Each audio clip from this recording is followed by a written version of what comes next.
সম্মানিত ভিউয়ার্স, টেন্সের দ্বিতীয় পর্বে সবাইকে স্বাগত জানাচ্ছি। আমি ডিজি জাকির। আজকের ভিডিওতে যে বিষয়টি নিয়ে আলোচনা হবে সেটা হচ্ছে আমরা যে পড়েছিলাম যে টেন্স মোট 12 প্রকার, সেই 12 প্রকারের নাম সাথে আমাদের শিখব আমরা অক্সিলারি ভার্ব এবং মূল ভার্বের কত নম্বর ফর্ম ব্যবহৃত হয় সেই বিষয়টি। হয়তো এই ভিডিওতে দেখে হয়তো প্রথম মনে হবে যে এটা কি বা এটা এত ঝামেলার দরকার নাই, কিন্তু এটা যে আমাদের ইংরেজি শেখার ক্ষেত্রে কত প্রয়োজনীয় তা আমরা এই ভিডিওটি না দেখলে বুঝতে পারবো না। কিন্তু আমরা যতগুলো গঠন মুখস্থ করছি এত গঠন আমাদের মুখস্থ করতে হবে না।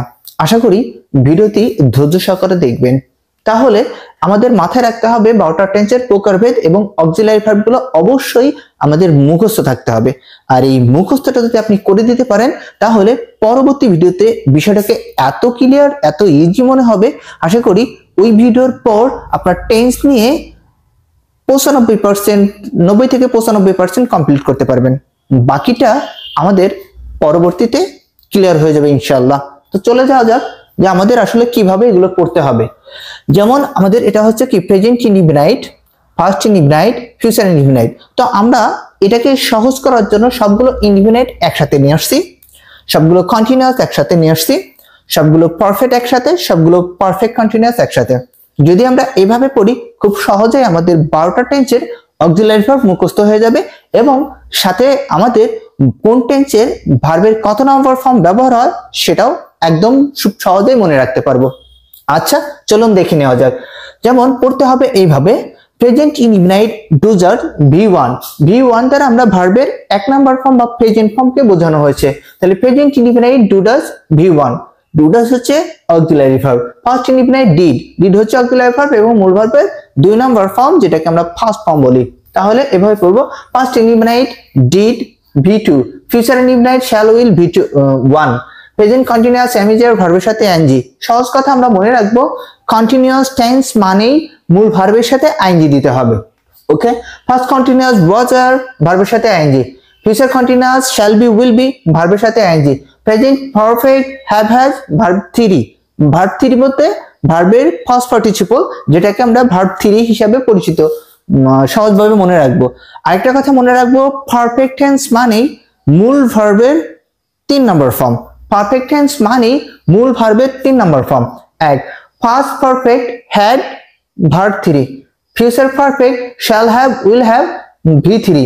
আচ্ছা, দেন হচ্ছে present perfect continuous, present perfect continuous have been has been মূল ভার্বের সাথে ING, first perfect continuous had been মূল ভার্বের সাথে ING, future perfect continuous shall have been will have been মূল ভার্বের সাথে আইএনজি। একটা বিষয় খেয়াল করেন যে অক্সিলারি ভার্ব গুলো যদি আমরা মনে রাখতে পারি তাহলে মূল ভার্ব গুলো আমাদের খুব বেশি না, অল্প কিছু কথা মনে রাখলেই আমরা মূল ভার্ব গুলো মনে রাখতে পারবো। এখন একটা বিষয় খেয়াল করলে দেখা যাবে আমাদের কন্টিনিউয়াস টেন্স আছে 3টা এবং পারফেক্ট কন্টিনিউয়াস টেন্স আছে 3টা। তাহলে আমাদের মোট দাঁড়ালো কন্টিনিউয়াস টেন্স আছে 6টা। আমরা সহজভাবে মনে রাখবো কন্টিনিউয়াস টেন্স মানে মূল ভার্বের 3 নম্বর মূল ভার্বের সাথে আইএনজি। কন্টিনিউয়াস টেন্স মানে মূল ভার্বের সাথে আইএনজি। তাহলে 12টা টেন্সের আমাদের 6টা টেন্স এর মূল ভার্ব গুলো ক্লিয়ার। দেন হচ্ছে আমাদের পারফেক্ট টেন্স আছে 3টা। তো এই পারফেক্ট টেন্স মানে মূল ভার্বের 3 নম্বর ফর্ম বা ভার্বের পাস্ট পার্টিসিপল ফর্ম।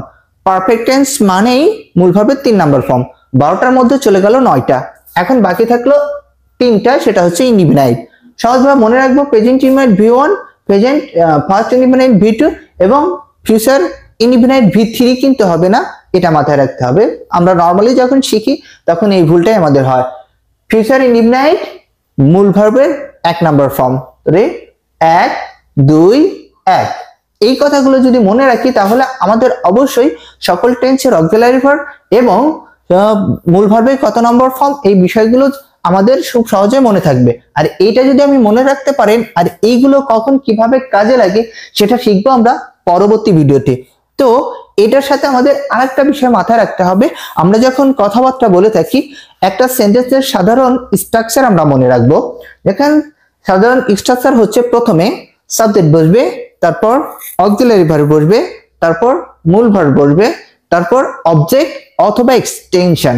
আমি আবার বলছি, একটা সেন্টেন্সের সাধারণ গঠন সেটা হচ্ছে কি, প্রথমে সাবজেক্ট বসবে, তারপর অক্সিলারি ভার্ব বসবে, তারপর মূল ভার্ব বসবে, তারপর অবজেক্ট আর এক্সটেনশন। এর বিস্তারিত আলোচনা হবে পরবর্তীতে। তো আপনি যদি এই বিষয়টা মনে রাখতে পারেন, এগুলো কখন কিভাবে কাজ করে সেই বিষয়টা নিয়ে উপস্থিত হব ভিডিওর পরবর্তী পার্টে। টেন্সের তৃতীয় পার্টের জন্য অপেক্ষা করুন, থাকছে বিশেষ আকর্ষণ।